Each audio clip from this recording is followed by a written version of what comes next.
As you know, we're required to have a public hearing anytime we have ordinances before us for consideration. As usual, I'd like to remind folks of what our guidelines are in listening to public testimony. First, we ask that folks remain seated until their time for public testimony or comment arrives. We ask folks to not make audible noises during the time that others are testifying. We ask that your testimony be germane and relevant to the legislation before us. That means the three ordinances that our clerk just described. And finally, we ask that your comments be related to county government. With that, we remind folks that you'll have 2 minutes to speak, and the first person is Mia Jacobson. You guys are... No, I called Mrs. Zimerman. Can you hear? I said that we'd like for everybody to remain seated until their name is called. Can you explain why that is necessary? Point of order, Mr. Chair. Yes, Councilman Patterson. Thank you, Mr. Chair, and I have the floor, so I would appreciate it, Mr. Chair, if I was not interrupted. All right. Thank you, sir. Mr. Chair, my point of order is that I would like to ask that those that are addressing us today that cannot follow the council rules, that they be escorted from the chambers. As disruptive, they are interfering with the people of King County and the business that we are conducting on their behalf. And I would ask, Mr. Chair, that they be escorted from these chambers if they disrupt the process. All right. Thank you, Mr. Chair. I'm calling Mia Jacobson to speak and everybody else to be seated. Mia, Okay. You will have 2 minutes to speak specifically to the three ordinances before us. Okay, so before I can... Point of order, Mr. Chair. Yes. Mr. Chair, there is an individual in the audience that is holding up a sign that is blocking the view of other people that wish to be here to see what we are doing. Please be seated. And I think that that's inappropriate for them to block the view of other citizens that have come to listen to the proceedings today. So I would ask that that not be allowed. Okay. Thank you, Mr. Chair. So before I can begin my testimony on items 7 through 9, I just wanted to understand something. And I know you guys don't feel like you need to answer questions, but just to be clear, you guys are civil servants, correct? Point of order, Mr. Chair. Yes. I would ask that when citizens do not follow the rules, that they be escorted from the chambers. Public testimony is not a time to ask questions of the King County Council. I have, in my 12 years, rarely on one hand can I remember the number of times when public testimony involved questions except for these same individuals. So I would ask, Mr. Chair, if they can't follow that rule, that they be escorted from the chambers. All right, Mia, speak specifically to the three ordinances before us. Okay, so I'll just assume that you are civil servants because that was what I was taught in school and seems to be the general attitude. And I find that somewhat confusing with the juxtaposition of that idea next to this is your meeting, you make the rules, if you don't follow our rules, you will be escorted out when you are servants of the citizens, and I am a citizen. So the power play there, I think, is a little inconsistent. And I think we could make a lot of progress if there would be an open dialogue, and I could fully understand your guys' attitude. But okay, that's sorry, my context for my opinions on these ordinances. Unfortunately, I only have 2 minutes to address all three ordinances. It didn't used to be like that. Don't exactly know why you guys consolidated the opportunity for public comment in a time when the people are virtually absent from the process, which creates legislation that dictates their society. if this is truly the people's government, if you guys truly are civil servants, I would wonder why you continue to make steps to limit your interaction with the people who pay your salaries. It doesn't make a lot of sense to me, and I think the day when one of you will understand that times are changing and that you aren't perfect and things aren't always what they seem in your perspective, then we could change the world. We could enter into a new era. And I hope that one of you will do that soon, because it's not that difficult. In fact, once you do it once, it becomes easier, because you begin to accept that it's not all your responsibility. You aren't our dictators, you aren't our rule makers, you are our civil servants. And there's an amount of Ms. Jacobson, dignity your time is and up. integrity that demands, which continually none of you exhibit in these instances when it comes to answering questions, when time is up. explaining yourself. There's a point of order, and you want me We'll to be at bring up recess. by security when I am And correct. at recess. Thank you, Mr. Chair. We're in recess. Yeah, all that.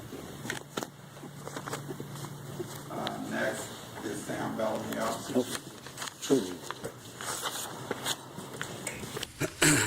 Yep. Next is Sam Bellamio. I'm here to talk about ordinances 7, 8, and 9. And I would appreciate it if I didn't get interrupted. I have the floor. I assume the same rules apply to me as they do to other council members that make those comments. I'd also like to have Alex Zimerman stand with that sign, because that's a part of my speech. It's a part of my display. We're not going to allow that. Oh, you're not going to allow me to have freedom of This is speech? our Okay. meeting chambers, not yours. Thank you. That's the point I wanted to bring up. So on ordinance 2013-0229, it's part of the, I believe it's part of the Transit Committee. It is, yeah. So when this was coming up, I was supposed to have public comment. We lost Dombrowski. That's who I wanted to... This meeting is chaired by him, and we were supposed to have public comment. Didn't get put until the very end of the meeting, and when it did, he only allowed for 1 minute. And that is a problem, because not only has he done that, but you have taken your public comments, it used to be 3 individual times we could speak, and consolidated them all to once. So we could speak 2, 2, and 2. It'd be 6 minutes. Now we're down to 2 minutes. You're going to pull Dombrowski pulled and only do 1 minute, because in the charter there's no rule to say how long public hearings can be. So while I have council members that aren't paying attention and writing, I think I want to have all your attention while I say this, that you need to stop with these games and quit fighting Stand Up America. These ordinances are put in place to help citizens. And while you stand here in your chambers and have your meetings, we, the citizens, are coming to speak to you. Stop your games. It's no longer a game. There's people dying in the street. Thank you for smiling. Julia Patterson, you smile. You also, creepily. Hold on, no, I'm on subject, because that's the point I'm making. You're And not Dombrowski's on meeting, subject. I'm talking about item number 7.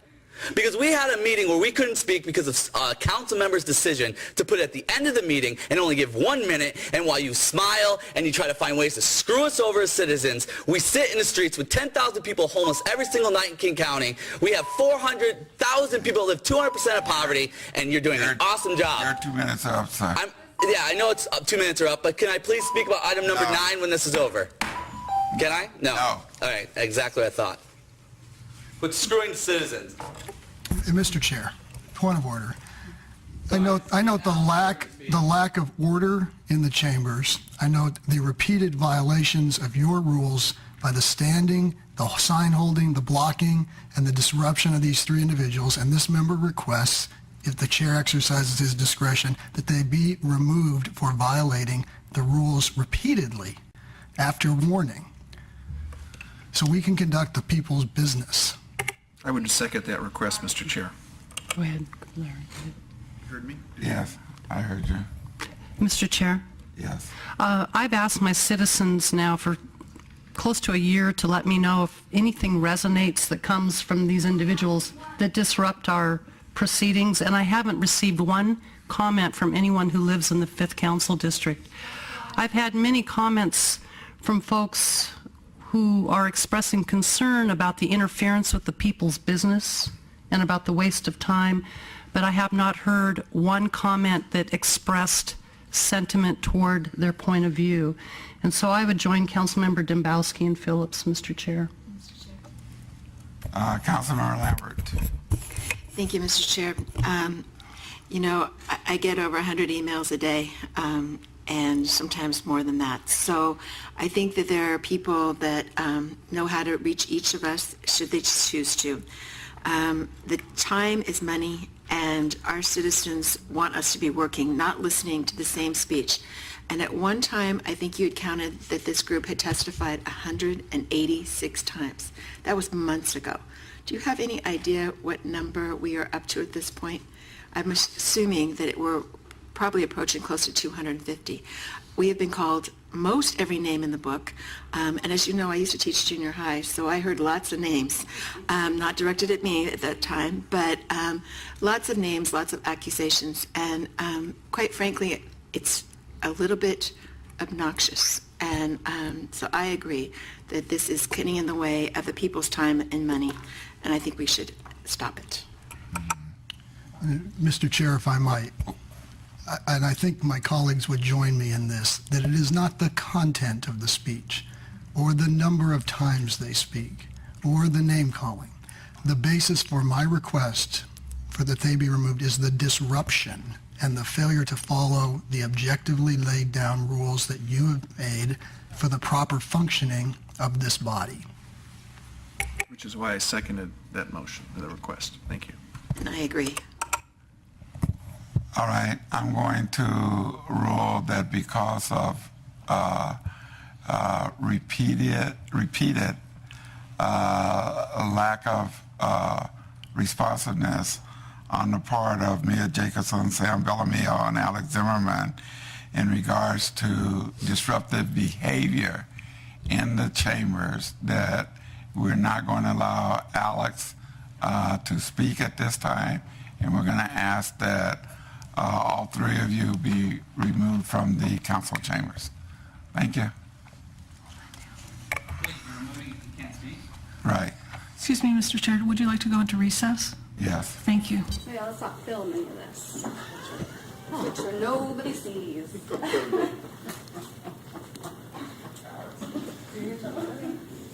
Wait.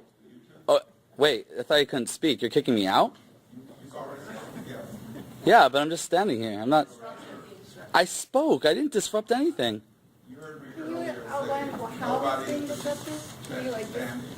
I can't sit for too long. My back.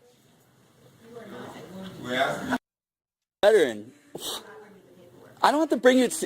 That's an ADA violation. Yeah, thank you. But can you explain how he broke the rules? Yeah, how did I break the rules? We're done. We're done? Leave the chambers. Okay. Thank you. I have to verify that I'm a disabled vet. Is that what I have to do? Thanks. I have 4?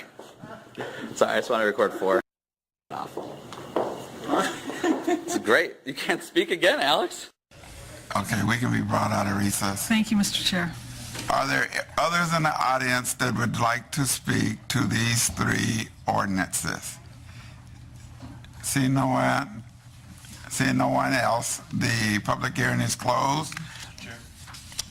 Yes. Yes. What a personal privilege. I just want to commend you as chairman for handling the situation you just did. Very well done. That is a group of people who have many years continued to show a pattern of disruptive behavior, disrespectful name-calling that is an abuse of our democratic process in very significant ways. Not only has it tied up government for many, many hours down here, but has precluded other people with legitimate testimony, not promoting their own self-interest, from being able to testify. This council unanimously backs what you've done. We will continue to do so. The democratic process was established by generations in this country and those before us so that everyone would have a fair say, not a chaotic vision of self-promotion. Okay?